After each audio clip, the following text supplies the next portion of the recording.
साथियों नमस्कार, मैं हूं नीरज पटेल और आप देख रहे हैं नेशनल जनमत। ये होता है दबंग और रंगबाज मुख्यमंत्री। कोरोना काल में दारू शुरू भी करवाएंगे, बाद में दारू के दाम भी बढ़ा देंगे, लेकिन उसके साथ ही साथ पेट्रोल और डीजल के दाम कम करने की बजाय बढ़ा देंगे। इसलिए क्योंकि सारे फैसले राष्ट्रहित में लिए जा रहे हैं, इसलिए किसी को भी इन फैसलों पर सवाल उठाने का अधिकार नहीं है। खैर, आज मैं मुख्यमंत्री योगी आदित्यनाथ और भारतीय जनता पार्टी की आलोचना करने नहीं आया हूं, बल्कि मैं तो इनका कायल हो गया हूं। कोरोना काल में भी किस तरीके से अपने वोटरों को खुश रखा जा सकता है, किस तरीके से दबंग जातिवाद चलाया जा सकता है, ये भारतीय जनता पार्टी के लोगों से सीखना चाहिए। मुख्यमंत्री योगी आदित्यनाथ को मैं एक सामान्य सा प्यादा मानता हूं, क्योंकि भारतीय जनता पार्टी संघ के एजेंडे पर काम करती है और संघ के एजेंडे में सवर्ण और उसमें भी ब्राह्मण सत्ता को स्थापित करना उनका सर्वमान्य एजेंडा है। इस बात को मैं साबित करूंगा 4-5 अलग अलग घटनाओं के साथ। ये बात मैंने यूं ही नहीं कह दी, कोरोना काल में घटी 4-5 घटनाओं से मैं इस बात को साबित करूंगा कि कोरोना काल अपनी तरफ है, दबंग जातिवाद अपनी तरफ है। अपने मूल वोटरों को खुश कैसे रखना है, इसका उदाहरण नंबर 1। 2 मई को जम्मू कश्मीर के हंदवाड़ा में आतंकी घटना में राष्ट्रीय राइफल्स के commanding officer colonel Ashutosh Sharma शहीद हो जाते हैं। वो उत्तर प्रदेश के बुलंदशहर के रहने वाले हैं, लेकिन उनका पूरा परिवार वर्तमान में जयपुर में रहता है, इसलिए उनका अंतिम संस्कार भी जयपुर में ही हुआ। लेकिन 3 मई को मुख्यमंत्री योगी आदित्यनाथ के सीएम ऑफिस के ऑफिशियल ट्विटर हैंडल से एक ट्वीट किया जाता है कि ग्राम परवाना, तहसील सियाना, जनपद बुलंदशहर के निवासी शहीद कर्नल आशुतोष शर्मा के परिवार को 50 लाख रुपए का आर्थिक सहयोग देने तथा एक परिजन को सरकारी नौकरी देने की घोषणा है। कर्नल आशुतोष की स्मृति में उनके पैतृक गांव में गौरव द्वार का निर्माण भी होगा। इसके बाद 4 मई को इसी हंदवाड़ा में सीआरपीएफ के जवान अश्विनी कुमार यादव शहीद होते हैं।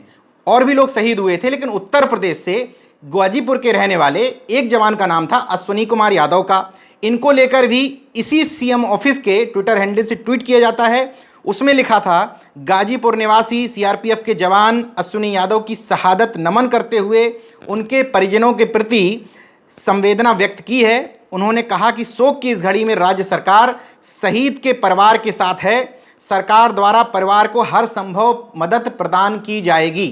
दोनों ट्वीटों में अंतर ये आ गया कि जहां आपने कर्नल आशुतोष शर्मा की शहादत पर 50 लाख रुपए और नौकरी की घोषणा की, वहीं सीआरपीएफ के जवान अश्विनी यादव की शहादत को आपने सलाम भी किया, राजकीय सम्मान के साथ उनको अंतिम संस्कार भी किया गया, लेकिन ट्वीट में भेदभाव नजर आने लगा। इसको लेकर के तमाम सारे लोगों ने दोनों ट्वीट की तुलना करना शुरू कर दिया और सरकार के जातिवाद पर सवाल उठाए।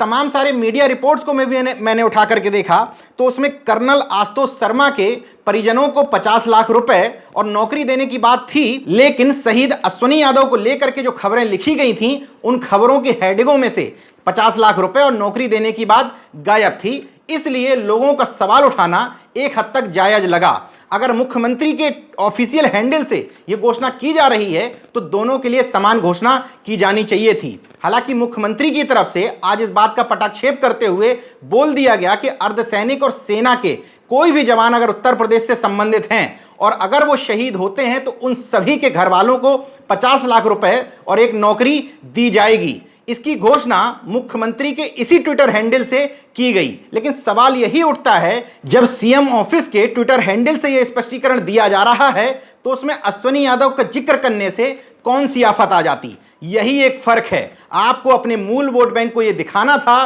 कि हम इनके लिए कर रहे हैं और इनके लिए नहीं कर रहे हैं। खैर, सीएम द्वारा इस घोषणा के बाद इस मामले का पटाक्षेप जरूर हो गया, लेकिन सोचने की बात यह है कि सीएम ऑफिस में बैठा हुआ कौन शख्स है जो मुख्यमंत्री के ट्वीट करता है, उसके मन में कहीं ना कहीं यह जातिवाद की बू जरूर रही होगी, इसलिए उसने 2 शहीदों के बीच में फर्क कर लिया। अब इस कोरोना काल में जातिवाद की तरफ संदेह व्यक्त करती दूसरी घटना, प्रमुख सचिव ग्राम विकास हैं मनोज कुमार सिंह। 30 अप्रैल 2020 को इन्होंने आयुक्त ग्राम विकास को एक पत्र लिखा कि ग्राम विकास विभाग राज्य पत्रित अधिकारी सेवा नियमावली 1991 में संशोधन करना है। और संशोधन इसलिए करना है क्योंकि पूरे प्रदेश भर में खंड विकास अधिकारी यानी कि बीडीओ के जो 857 पद हैं उनमें से 336 पद रिक्त चल रहे हैं। खंड विकास अधिकारी पीडीएस संवर्ग यानी कि प्रोविंशियल डेवलपमेंट सर्विसेज का पद है, जो उत्तर प्रदेश लोक सेवा आयोग की परीक्षा द्वारा भरा जाता है। सीएम के स्वजाति मनोज कुमार सिंह इतने बड़े पद पर प्रतिनियुक्ति के माध्यम से खेल करना चाहते हैं। यह आरोप क्यों लगा रहा हूं यह भी बताऊंगा, लेकिन समझ लीजिए 336 खंड विकास अधिकारी के पद, खंड विकास अधिकारी महत्वपूर्ण पद होता है क्योंकि ग्राम विकास से जुड़े हुए तमाम सारे काम इसी विकास खंड से संचालित होते हैं। इस ब्लॉक का मेन अधिकारी खंड विकास अधिकारी यानी कि ब्लॉक डेवलपमेंट ऑफिसर होता है। सबसे बड़ी बात यह कि प्रतिनियुक्ति पर भरे जाएंगे तो उसमें ठोक करके जातिवाद तो चलेगा ही, साथ ही साथ उसमें आरक्षण का पालन नहीं किया जाएगा क्योंकि उसमें आरक्षण देने का प्रावधान है ही नहीं। अब आप यह भी पूछ सकते हैं कि पहले से मैं कैसे इस बात पर आपत्ति जता रहा हूं कि उसमें जातिवाद किया जाएगा। इसलिए मैं इस फैसले पर आपत्ति जता रहा हूं क्योंकि मनोज कुमार सिंह पंचायती राज से पहले प्रमुख सचिव नगर विकास विभाग हुआ करते थे। वहां भी उन्होंने प्रतिनियुक्ति पर सूडा यानी कि राज्य नगरीय विकास अभिकरण में प्रोजेक्ट डायरेक्टर के 14 पद निकाले थे। इन 14 पदों पर उन्होंने और उनके चहेते डायरेक्टर उमेश प्रताप सिंह ने, वो भी सीएम के स्वजाति हैं, इन दोनों लोगों ने जो 14 लोगों का चयन प्रतिनियुक्ति से किया था सूडा में पीडी पद के लिए, उसमें 50% उन्हीं के जाति के यानी कि 7 ठाकुर, 3 ब्राह्मण, 1 कायस्थ। इसका मतलब 14 जो लोग जो प्रतिनियुक्ति से इस विभाग में आने के लिए उन्होंने क्वालिफाई कराए थे, उनमें से 11 सवर्णों का चयन किया था।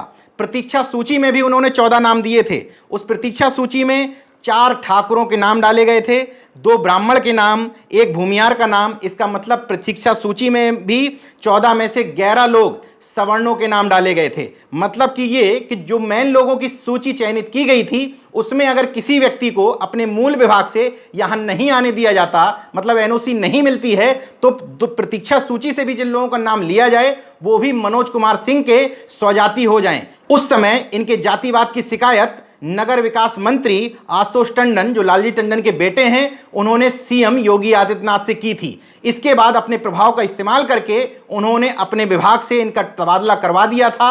अब ये विभाग बदल के पंचायती राज में आ गए हैं, तो स्वाभाविक तौर पर जब इनका ट्रैक रिकॉर्ड ही खराब है तो यहां पर भी ये प्रतिनियुक्ति करेंगे तो निश्चित तौर पर उसमें जातिवाद करेंगे, क्योंकि पहले से उदाहरण दिख रहा है कि प्रतिनियुक्ति का खेल ये अपने जातिवाद और अपने स्वजाति लोगों को भरने के लिए ही करते हैं। इसी कोरोना काल का तीसरा जातिवादी उदाहरण भी आपके सामने है, जहां समाज कल्याण विभाग द्वारा एक पत्र जारी किया गया था जिसमें पीसीएस प्री पास कर चुके लोगों के लिए मेंस की पढ़ाई करने के लिए लखनऊ, दिल्ली और प्रयागराज में उत्कृष्ट कोचिंग में एडमिशन लेने के लिए जनरल और एससी वर्ग के लोगों को 45,000 रुपए कोचिंग फीस और 10,000 रुपए रहने के लिए देने की घोषणा की गई थी। उसमें ओबीसी का नाम पूरी तरीके से गायब था।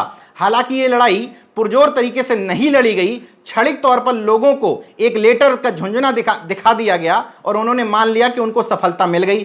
धीरज साहू जो विशेष सचिव हैं, उनकी तरफ से जो लेटर जारी किया गया है उसमें यह नहीं बताया गया है कि कितने ओबीसी छात्रों को हम इस योजना का लाभ देंगे, और जो बजट 55 लाख रुपए सैंक्शन था उसका बजट बढ़ाया गया है या नहीं बढ़ाया गया है। अभी भी यह संभव है कि यह कह दिया जाए कि वित्त विभाग ने कहा कि हमारे पास बजट नहीं है, इसलिए हम अगले बार से ओबीसी छात्रों को इसमें एडमिशन दिला पाएंगे। बहरहाल उस लेटर को देख करके लोग खुश हैं कि हमने बहुत बड़ी जंग जीत ली, तो वो अपनी खुशफहमी में जिए, लेकिन हकीकत यही है कि चकबंदी लेखपाल के पद हों, चाहे उन्नाव में 9 पदों पर शासकीय अधिवक्ताओं की नियुक्ति हो, उसमें ठोक करके जातिवाद किया गया। उन्नाव में शासकीय अधिवक्ताओं की नियुक्ति में 9 में से 8 ब्राह्मण, 1 पद कायस्थ को दिया गया। इसी सरकार में सबको याद है विवेक तिवारी का जो हत्याकांड हुआ था, उसमें उनकी पत्नी कल्पना तिवारी को 4 दिन के भीतर फर्स्ट क्लास ऑफिसर की नगर निगम लखनऊ में ओएसडी के पद पर नौकरी, 40 लाख रुपए मुआवजा और उनको घर देने का वादा किया गया था। इस घटना में बेगानी शादी में अब्दुल्ला दीवाना की तरह मायावती और अखिलेश यादव भी टूट पड़े थे, जबकि इनको पता था कि मरने वाला कौन है, तो स्वाभाविक है कि आपको तकलीफ उठाने की जरूरत नहीं थी। उनको अपने आप सरकार में बैठे हुए दिनेश शर्मा, ब्रजेश पाठक जैसे लोग उचित मुआवजा दिलवा लेते। ये बात मैं इसलिए कह रहा हूं क्योंकि आप लोगों से जो उम्मीद करते हैं मदद की, न्याय की, उन लोगों के लिए आप आवाज नहीं उठाते हैं, लेकिन मीडिया ने इस मामले का हंगामा मचाया था तो आप दोनों लोगों को भी तकलीफ होने लगी थी। यहीं पर मैं भारतीय जनता पार्टी से सीखने की बात करता हूं। उनके जातिवाद का दायरा विस्तृत है। उन्होंने ठाकुर समाज के व्यक्ति को मुख्यमंत्री बनाया। वो ध्यान रखते हैं कि ठाकुर मुख्यमंत्री है, लेकिन नियुक्तियां ब्राह्मणों की ज्यादा हो रही हैं। उन्होंने 2 जातियों को सेट किया, बीच बीच में थोड़े बहुत पद कायस्थ और अग्रवाल को भी ऐसे झंझना थमा दिया जाता है। इसका मतलब उनका जातिवाद सवर्ण लेवल तक आ जाता है, लेकिन आपका जातिवाद एक एक जाति तक सीमित है। पिछड़े या दलित वर्ग का हिमायती होने वाली कोई भी पार्टी हो, कोई भी का मतलब कोई भी पार्टी, वो अपने अपने जातिवादी दायरे से बाहर नहीं निकल पा रही हैं। उनके अंदर जातिवाद हो या ना हो, लेकिन लेवल तो कम से कम आप एक एक जाति का अपने ऊपर लगाए हुए हैं, और जिस जाति का लेवल अपने ऊपर लगाए हैं उसी जाति के लोगों के लिए आप ठीक ढंग से लड़ भी नहीं पाते हैं। यही मूल अंतर है। इन सारे लोगों के पास कम से कम 3-3 जातियां तो हैं, जिन जातियों का जातिवादी होने का आरोप इनके ऊपर लगाया जाता है, लेकिन आप लोगों की सरकारों के पास सोचिए कि एक एक जाति का झुंझुना है। आपकी सरकारों में ठीक ढंग से उन जातियों के भी काम नहीं हो पाते हैं जिन जातियों के जातिवाद का आरोप आपके ऊपर लगता है। यही वजह है कि आप लोग सत्ता से गायब हो गए और भारतीय जनता पार्टी संघ के माध्यम से सत्ता पर काबिज हो गई। ये वीडियो ऐसे हताश लोगों के लिए आशा की किरण है जो कहते हैं कि विरोध करने से होता क्या है। आप लोगों के विरोध से, सोशल मीडिया पर लगातार इस तरीके के अभियान चलाने से तमाम सारी ऐसी बातें होती हैं जिसमें सरकार को क्षणिक तौर पर ही सही बैक होना पड़ता है। पुरजोर तरीके से विरोध करें, अपने मुद्दे उठाएं, धर्म की और राष्ट्रवाद की चाशनी में न लिपटे रहें, अपने घर परिवार के भविष्य के बारे में सोचें। देखते रहे नेशन जनमत, जागरूक और सजग बने रहें। जय विज्ञान, जय संविधान, जय लोकतंत्र। धन्यवाद। तो अगर आपने मेरा YouTube चैनल सब्सक्राइब नहीं किया तो प्लीज़ सब्सक्राइब कर लें और उस बेल आइकन पर जरूर क्लिक करें, जिससे जो मेरे न्यू वीडियो है